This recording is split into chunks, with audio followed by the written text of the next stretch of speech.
ওষুধের মূল্য বৃদ্ধি, তার বিরুদ্ধে আমাদের হাজার হাজার ছেলেমেয়েরা রাস্তায় নেমেছিল। আজকে যখন রাজপালা মাঠে আমাদের মিছিল শেষ হয়, আমাদের তৃণমূল ছাত্র পরিষদের কর্মী সমর্থক সহযোদ্ধারা যখন বাসে করে দিনাটা মাথাভাঙা তুফানগঞ্জের উদ্দেশ্যে যাচ্ছিলেন, বিজেপি পার্টি থেকে কতিপয় কিছু দুষ্কৃতী, তারা আর্মস নিয়ে বাস বাটাম নিয়ে কিছু কতিপয় দুষ্কৃতী সেই বাসের উপর হামলা করে আমাদের দিনাটা তৃণমূল ছাত্র পরিষদের নেতা রানা সহ একাধিক ছেলেমেয়ের গায়ে সেই ঢিল এবং বাস বাটামের আঘাত লাগে।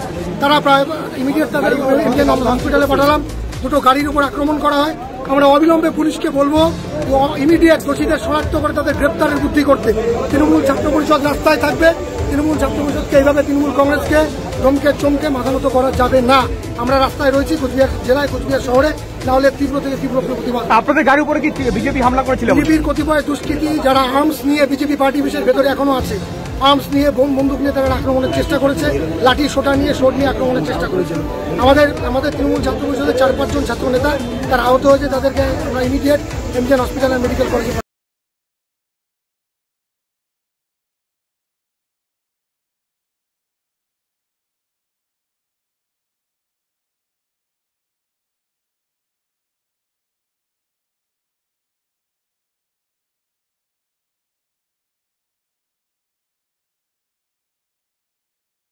দুর্নীতির সঙ্গে যুক্ত ছিল, যারা অনৈতিকভাবে যারা চাকরি পেয়েছিল তাদেরকে যদি বাছাই করতো, কমসে কম 20,000 যারা শিক্ষক শিক্ষিকা শিক্ষাকর্মী তাদের চাকরিটা থেকে যেত। একমাত্র তাই তৃণমূল এবং আমাদের তৃণমূলের শাসক। আমরা যখন এর প্রতিবাদ করতে ভারতীয় জনতা যুব মোর্চার পক্ষ থেকে আমরা ইন্টিমেশন দিয়ে, পুলিশকে ইন্টিমেশন দিয়ে আমরা যখন প্রতিবাদে নেমেছি এবং প্রতিবাদ করতে যাচ্ছি জেলা পার্টি অফিস থেকে, সেই সময় কি হয়েছে, সামনে থেকে তৃণমূলের কিছু সন্ত্রাস বাহিনী, তৃণমূলের যারা পোশাক গুন্ডা বাহিনী, তৃণমূলের যারা হারমাত বাহিনী, তারা এই পাশ থেকে এসে আমাদের পার্টি বসে ইট পাটকেল ঢিল, এবং আমাদের এখানে অনেক কর্মীরা ছিল, নেতারা ছিল, অনেকের মাথা ফেটে গেছে, আমার হাতও লেগেছে, হাতও ফেটে গেছে। পার্টি অফিসের ভেতরে ইট পাটকেল এবং সামনে এসে আপনারা যদি যেতে যান দেখবেন যে এখানে এখনো দেখবেন যে সব পাথর পড়ে আছে, এখানে সব পড়ে আছে। তারা একটা জেলা কার্যালয়, যে কোনো জেলা কার্যালয়, সেটা শাসক দলের হোক আর বিরোধী দলের হোক, কার্যালয় হয়, সেখানে একটা জেলা কার্যালয়ে কি করে তৃণমূলের এই সন্ত্রাস বাহিনীরা হামলা করলো। আমি পুলিশ প্রশাসনের এখানে পুলিশ প্রশাসন দাঁড়িয়েছিল, তাদের সামনেই আমাদের জেলা কার্যালয়ে এভাবে হামলা করেছে। কেন করলো, কিসের জন্য করলো আপনারা ভালো করে জানেন, যাতে আমাদেরকে দাওয়াতে পারে। কিন্তু ভারতীয় জনতা পার্টি এবং ভারতীয় জনতা যুব মোর্চাকে এভাবে দাওয়াতে পারবে না। আজকে একটা সাংগঠনিক বৈঠক ছিল আমাদের, সাংগঠনিক বৈঠক করে যুব মোর্চা সেই প্রতিবাদ মিছিল করবে। যখন এই প্রতিবাদ মিছিলে তারা বেরিয়েছে, তখনই তৃণমূলের গুন্ডা বাহিনী পুলিশের উপস্থিতিতে আমাদের এই যে যুব মোর্চার এবং আমাদের প্রেসিডেন্ট থেকে শুরু করে এই যে ঘটনাগুলো ঘটেছে, ঢিল দিয়েছে পার্টি অফিসে। এই যে দেখুন পার্টি অফিসের এখানে আপনারা প্রমাণ দেখুন, পতাকা এখানে পড়ে আছে। ওরা কোথায় ঢুকেছে?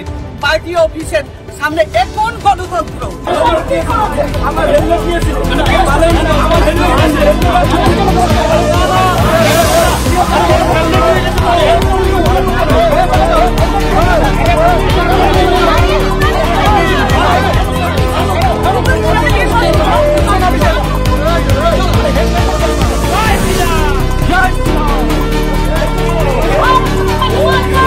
Courier information centre. কুরিয়ার নিয়ে আর দুশ্চিন্তা নয়। আপনি কি কোনো কিছু কুরিয়ার করেছেন কিন্তু সেই পার্সেলটা কোথায় আছে বা কবে পৌঁছবে কিছুই জানেন না? এখন আর চিন্তা নেই। একদম বিনামূল্যে মাত্র একটা হোয়াটসঅ্যাপ মেসেজের মাধ্যমে জেনে নিন আমাদের বিশেষত্ব। সম্পূর্ণ বিনামূল্যে পরিষেবা, কোনো চার্জ ছাড়াই কুরিয়ারের সর্বশেষ আপডেট। সহজ এবং দ্রুত সমাধান। শুধুমাত্র একটি হোয়াটসঅ্যাপ মেসেজেই সমস্ত তথ্য, বিশ্বাসযোগ্য এবং নির্ভুল তথ্য, সঠিক ও আপডেটেড কুরিয়ার ট্র্যাকিং তথ্য, সম্পূর্ণ গাইডলাইন। কুরিয়ার পাঠাতে চান? কুরিয়ারের মূল্য কত হবে? আপনার এলাকায় কুরিয়ার পরিষেবা জানতে চান? কোন কোন কুরিয়ার সার্ভিস আছে? আমরা জানাবো। কুরিয়ার পাঠাতে সাহায্য, কোথায় এবং কিভাবে পাঠাবেন সেই বিষয়ে সঠিক গাইডলাইন, মূল্য সম্পর্কে তথ্য, কুরিয়ারের খরচ কত হতে পারে তা জানার জন্য মেসেজ করুন। কিভাবে পরিষেবা পাবেন?